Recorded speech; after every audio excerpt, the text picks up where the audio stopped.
Welcome to this week's Renaissance Man podcast and column. Today I have an icon on the show, a game changer in sports. When you talk about this sport, all I have to say is one name, Dana. And you know the sport that I'm talking about, UFC. Dana White, thank you very much for joining the program. Thanks for having me, brother. You've done an amazing job as the president of the UFC, and so many people know you for that, and rightfully so. But I heard that you also wanted to be in the fighting business since you were 19. Yeah. How did you that's know true. when you were so young that you wanted to be in the industry? I don't know. I've always been a huge fan of fighting. I've always loved all different types of fighting. And I've been very lucky in that I believe that half the battle in life is knowing exactly what you want to do and then just going out there every day and trying to get it done. And I was fortunate enough to know that at a very young age. Really didn't care if I made money or any of that stuff. All I wanted to do was be in the fight business. You've been an amazing leader and an entrepreneur. And because of your leadership, the UFC has become a global sports phenomenon. In your opinion, what's the secret sauce that the UFC has made that makes it stand out from other sports? Well, thank you. I guess it's our willingness to always want to find the absolute best fighters in the world and match the best against the best. I mean, it was one of the things as a huge boxing fan, it used to drive me crazy that we could never see the fights that we wanted to see, or we would see them too late. They were years down the road when, the guys were out of their prime. Used to drive me crazy. So it was our goal to always make sure that we found the best and had the best fight the best. Floyd and Pacquiao come to mind with that. Absolutely. The theme for this episode, and I think you'll appreciate this, is life is a contact sport. Life is like sports. We all get knocked down, but what makes a champion is who gets up. Who is your favorite champion in life, and how did they inspire you, Dana White, to keep on like fighting? Many, many other people, probably yourself included, I would imagine. Muhammad Ali is one of my all-time favorite human beings ever. The things that he did in the game and in his personal life and for other human beings. And it doesn't matter if you're black, white, Asian, Hispanic. Muhammad Ali is an inspiration for humans, period. I'm also a big Bruce Lee fan. My guy, classic, legends.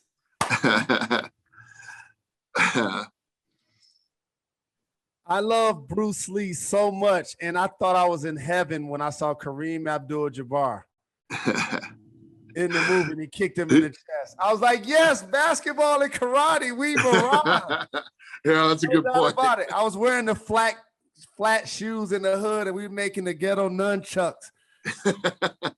How about this, Dana? I used to make ghetto nunchucks too. Exactly. So talk to me about the origin of the sport. Like you're a veteran. You've been around this and seen it nurture itself for a long time.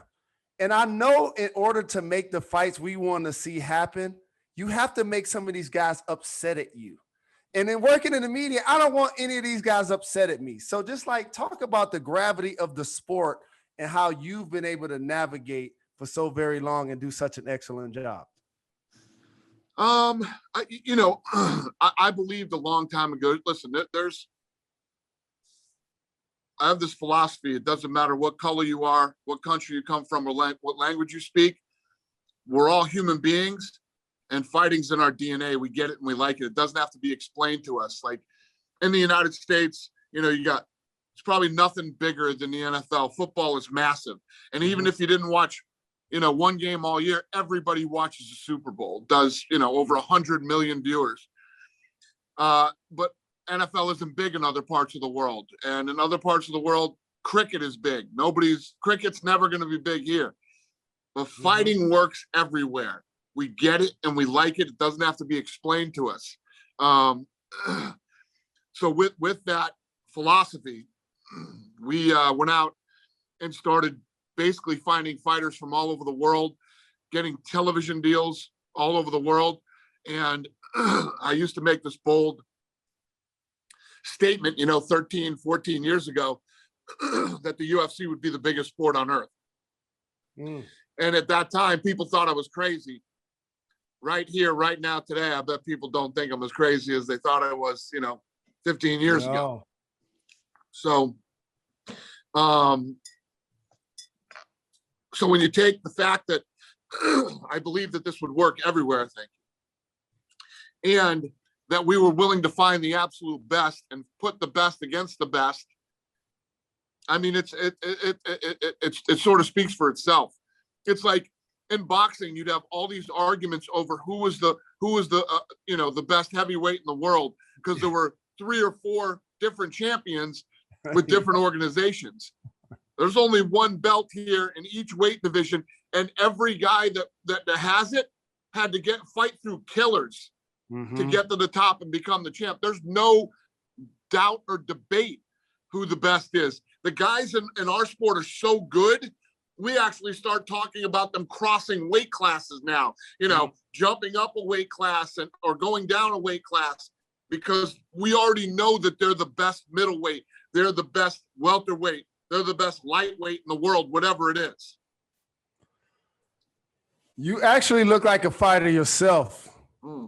What is your diet and fitness routine? My diet is horrible. And the only reason I have a fitness routine is because I love food. So I basically eat what I want, and I work out. I actually have attached to my office, I have my own gym here. So every morning I start my day off in the gym. I have a trainer, and he does what he does with me in the morning, and then that allows me to eat whatever I want. Dana, unlike the NFL or the NBA, like, the players become the face of the sport or of the team. To build your sport, that was actually you. How was it for you to adjust to life in the spotlight? Yeah, the thing is with me is every fight that happens, from the biggest fight we ever do to the smallest fights we do, I'm the guy who's attached to every single fight. So I'm the guy that's out there telling you why you need to watch this fight, why you should be excited about it. Or I'll even tell you about some fights that you might not know about that you should know about. So I'm always the guy that's in front. And obviously in the beginning, it took a little getting used to. I mean, you see fans all the time, they take like my first interview that I ever did, and then they'll compare it to interviews now. So it's been a work in progress over the last 20 years. But, I love what I do. I love this sport. I love talking about fights. I love talking about the UFC. So it's easy for me, and it's fun. And when I'm out in public and I bump into people that love what I do as much as I do, why would I not want to hang out and talk to them? Why would I not want to sit and talk to you for 30 minutes about what I love? I appreciate that. And not only your work ethic, but you've been an amazing businessman as well. What's your greatest skill? What's the greatest skill set that has allowed you to be successful? I would say the thing that has made me successful is my love and passion for fighting. This is, like I said, originally when I was 19 and I got into this, it was never about the money. I've never been chasing money or trying to, it's never been thinking about money. It's always been about fighting and escalating the UFC brand and the sport and the athletes and putting on the absolute best fights in the world. And when you love what you do and all you can focus on is building this incredible platform for fighters to showcase their skills and for fight fans to come watch. all the other stuff just comes with it. You did something that was genius that the NBA took a page out of your book. And that's when coronavirus hit and the pandemic took place. You created a bubble and you created islands. Can you just describe what went into that thought process and how that helped elevate your sport at a time where you were the only sport having live events that were being televised? Yeah, you know, it never made sense to me when this thing hit to run and hide. You know, this is America, man. We figure things out here. We find solutions to problems. We don't run and hide from anything here. You know, that's just the way that I think and the way that I'm built. So I said, there has to be a way. I mean, even if we have to build a lab here at UFC headquarters to test for this stuff, or there's a way to figure this out. And if it was as deadly and as bad as some people thought it was, where are you going to hide from a virus? Right. You're not going to hide from a virus, even if you stay in your house forever. It's just, it never made sense to me. So I always said, let's take this thing head on and let's figure it out and find solutions. Because more importantly than anything is, there's a standard rule. You have something like this that happens to your business. Okay, so here's what we need to do. We shut down. Mm-hmm. We get rid of 30% of our staff. We cut all of our executives' pay in half. And that's just, there's no way in hell I'm doing that. There's no way in hell. These people that have been with me on this journey for 20 years, a lot of the people that are still here were here in the beginning. As we built this company, you know, people have been here for years. One bad thing happens and I'm going to let 30% of you go. I'm going to leave you standing out in the cold and the darkest time we've ever had, not only in the company's history, but in the country's history since I've been alive, right? Yep. This is what I'm going to do to you. This is the guy that you have followed for the last 20 years. This is what he's going to do to you right now when times get tough. No way in hell. No way in hell. I admired that. I admired that so much. I couldn't wait to hear your response to that because it was beautiful to watch your leadership and your forward thinking. And I think a lot of it has to do with the fact that you come from humble beginnings as well. And so now being in the position of power and living a good life, I have a question for you. When I come to Vegas, tell me some places I should go for dinner or for a good gambling. You know, like where should people go when they come to Vegas? Yeah, so there's so many answers to this question. So it depends on what kind of food you want. You want Italian? You go to a place called Carbone's. Okay. You want steak? There's so many great steak options. There's a place literally in Mandalay Bay that's been here forever. I've been eating there for a long time. It's called Strip Steak. Excellent, incredible service. And even through the pandemic, this place is still rocking. It's incredible, the business that they do. The SW at the Wynn Steakhouse is unbelievable. And then as far as gambling, I mean, if you're coming in and you're on a limited gambling budget, Palace Station. Place is great. The dealers are great. The atmosphere is great for gambling, and they have tons of $5 tables. You have a bigger budget and you want to go crazy, you go to places like Caesar's Palace, where they'll let you bet $50,000 a hand. You know what I mean? Instead of $5. Yes, that is great advice. Everybody take that advice from Dana White. And also, what are some of the fights? Because you always have something happening, Dana. So please tell us some of the fights you have coming up that you're excited about. Well, this Saturday is the heavyweight championship. Stipe Miocic versus Francis Ngannou 2, the rematch with these guys. Stipe beat him the first time when everybody thought Francis was going to kill him. And now they're fighting again, finally. I think it's been 3 years since he got a shot at this title. So Francis is getting another shot. That's an exciting one. And then on ABC, coming up on ABC, Vittori versus Till. Live and free on ABC. That's a fun one. April 17th on ESPN Plus, Whitaker versus Gastelum. Badass fight. That's going to be a badass fight. Then April 24th in Jacksonville, Florida. Everybody's talking about, oh, he's not going to be first. He's not going to be first. I guarantee you, I'm going to be first to do it this way. We're selling out the entire arena. So we're going full-blown, sold-out arena. And it's we got Usman, Kamaru Usman, the welterweight champion versus Jorge Masvidal. Valentina Shevchenko versus Jessica Andrade, and Weili Zhang versus Rose Namajunas. 3 title fights to bring back fans in Jacksonville, Florida. You guys heard it from the best of the best, Dana White.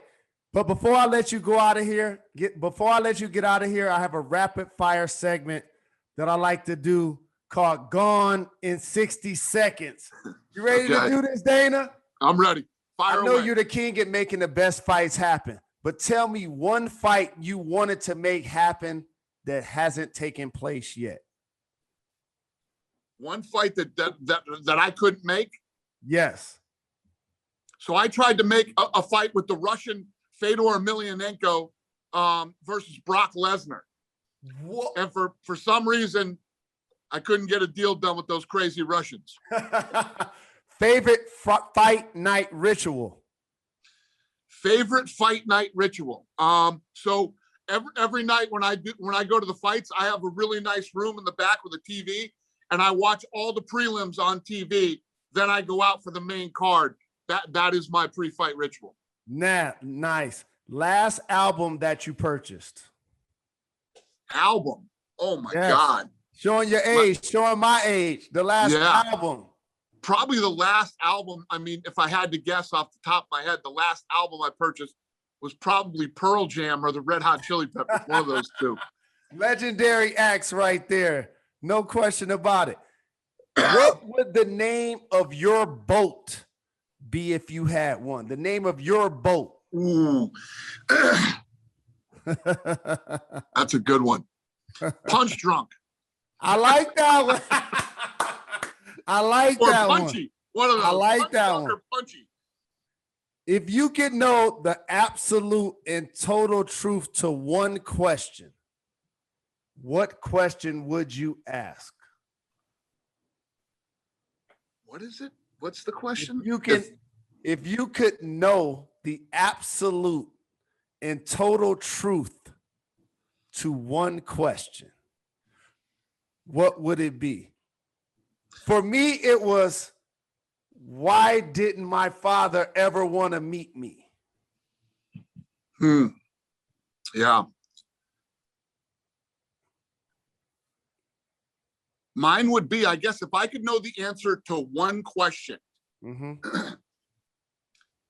is there anything after death? Yes. And I got a follow-up to that one. Are you an organ donor? I am. And I asked that because I won't lie. I've checked no on that box. And I feel like I need to start checking yes on that box. Is that a fear that I have? Yeah. It's a freaky thing when they say, hey, listen, when you die, do you want to give your parts of your body to somebody else? Yeah, it's a trippy thing, but it's actually never been a problem for me. I mean, ever since I was young, I've always been a donor, so I was always down with it. But believe me, I get the other side. I'll freak you out. I respect and appreciate that. Last question. I want to have some fun with you. Put LeVar Ball and Michael Jordan in the octagon. Who you got? Listen, it's such a biased answer for me. I'm one of the biggest Jordan fans ever. I love Jordan. And guess what? I had forgot how much I love Jordan till the Jordan documentary came out again and made me love him even more. He's a killer. He's a savage. He goes right for the jugular. All he wants to do is tear you apart. Nobody stands a chance in the octagon against Michael Jordan. I agree with you, and I appreciate you joining me. And while you were enjoying the Last Dance documentary, I was one of those bugs on the Michael Jordan windshield because he beat my Pacers in the '98 finals before he went on to win the championship. He's an amazing human being, man. He's an inspiration. Another guy who's an inspiration to or should be if he's not. Yeah, and thank you, man. This was a great time. Great questions, and I loved it. Thanks. Thanks a lot, Dana. I appreciate the love, and I'll see you at your next event.